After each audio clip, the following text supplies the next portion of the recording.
everyone. So today's video, I wanted to talk about recovery from exercise.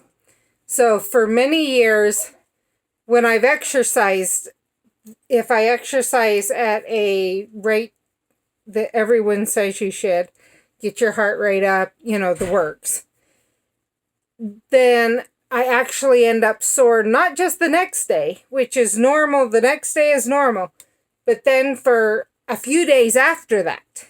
And that's not normal. And I knew this. I knew it wasn't normal because I've talked to personal trainers, physical therapists, other people in the exercise profession, including professors and stuff like that who major in teaching exercise science. And they're like, no, you're wrong. You can't be feeling it that long. You shouldn't be feeling it that long. I don't know what you're talking about. And so I knew it wasn't normal. And I'll tell you the only way that it didn't happen in a little while. But it really confused me.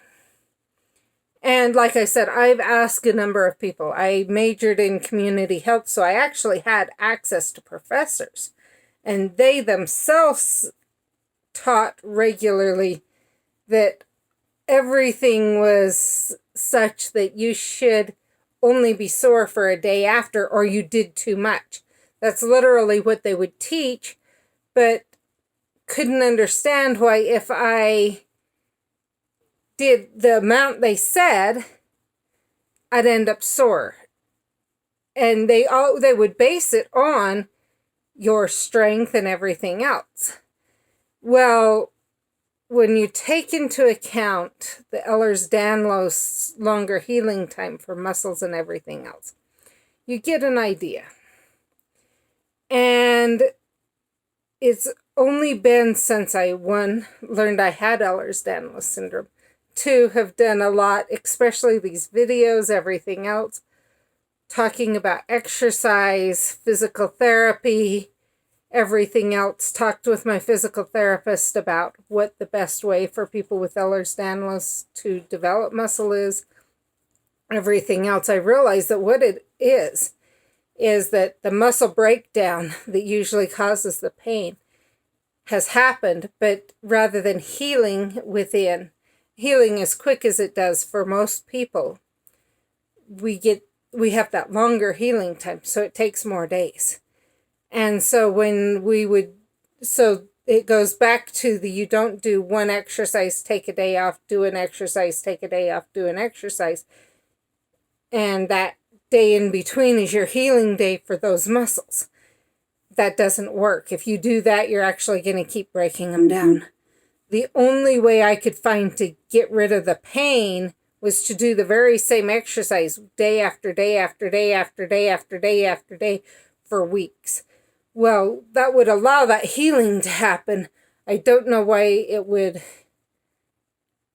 stop the pain other than just the movement probably helped work things through and everything, and possibly even caused the brain to not focus on the pain, kind of like everything else we do with EDS. So there's that. That could be the reason. I'm not going to say if it is or isn't because I'm not sure. So that's what would happen there.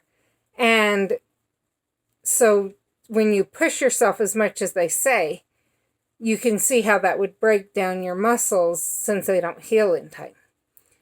And so rather than building up, you're breaking them down until the point they start healing.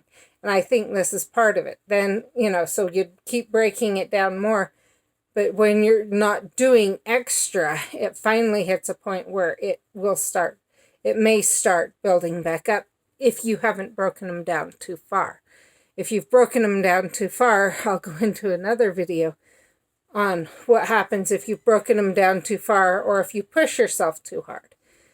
So that'll be the next video. Thanks, and I'll see you all later. Bye.